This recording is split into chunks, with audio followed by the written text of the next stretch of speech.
Hi, I'm Dr. Dranitsaris, and welcome to Fearless Fridays Power Up Tips. Today, I'm going to be talking about how we fuel the imposter syndrome with our automatic negative thoughts.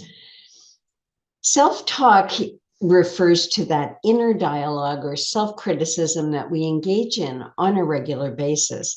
It involves the tendency to judge or belittle oneself, often based on perceived shortcomings, mistakes, or failures, not necessarily real ones.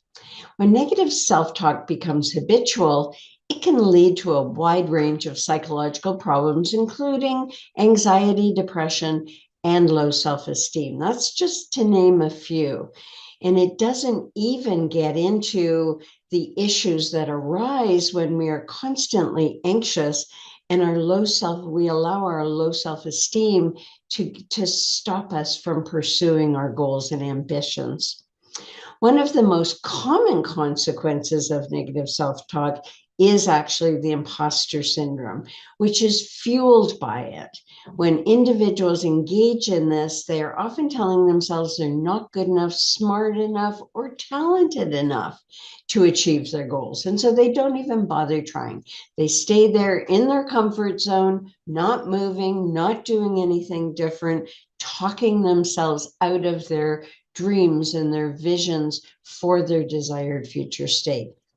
These thoughts can be pervasive and lead individuals to question their own abilities, even when they have ample evidence to the contrary.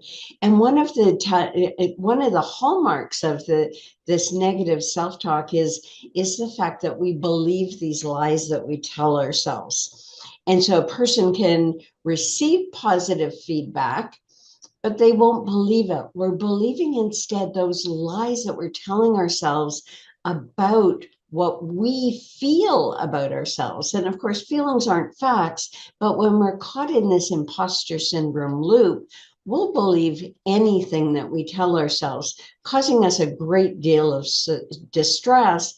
And even if we have a supervisor at work or a friend or anybody in our lives who's supportive and has a more objective view of how we're actually doing and performing, we discount the feedback and believe that we're not really capable of dealing or performing as well as we're being told that we're performing by others.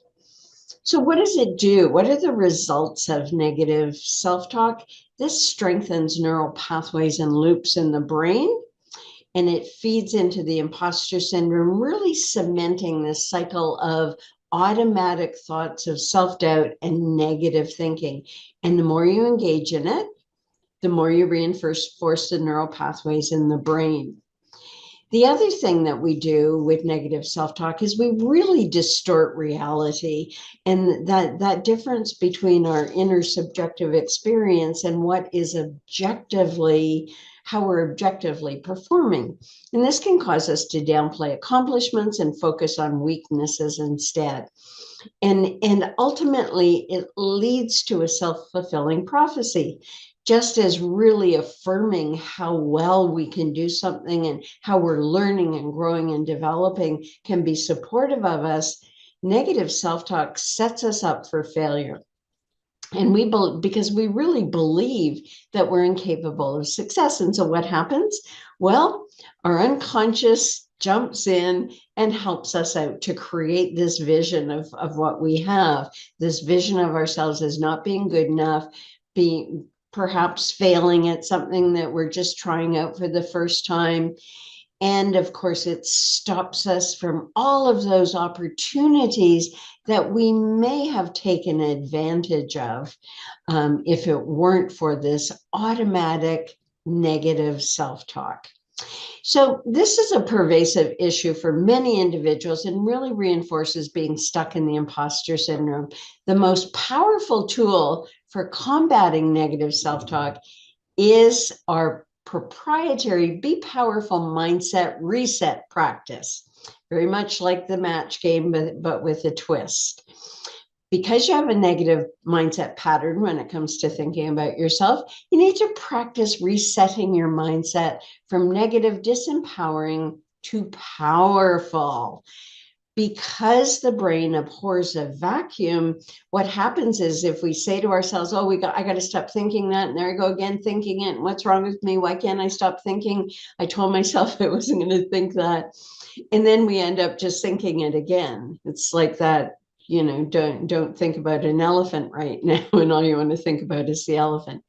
But what we do with our mindset reset is to take ourselves to that power mindset, is that we have to replace it with an affirming statement, which doesn't have anything to do with our feelings of I'm not good enough or I can't do this. It has more to do with I have the capacity to learn and grow and develop over time with sustained effort, with a good teacher, with patience and compassion for myself. I can achieve anything I put my mind to within reason, always within reason. Don't set ourselves up for grandiose ideas and then, use that to prove that we can't possibly do what we set out to do. So having a power mindset statement and affirmation so that we can put it into our brain, into our neural pathways in the brain to replace our old automatic negative thoughts, is the way from going from automatic negative thinking to a more powerful, optimistic, supportive way of thinking about yourself.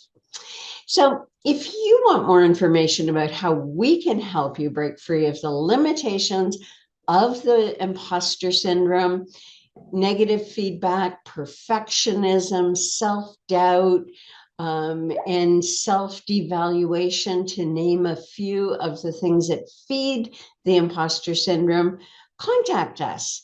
Go to our website, Dranitsaris-Hilliard.com or nowfixyourrelationship.com.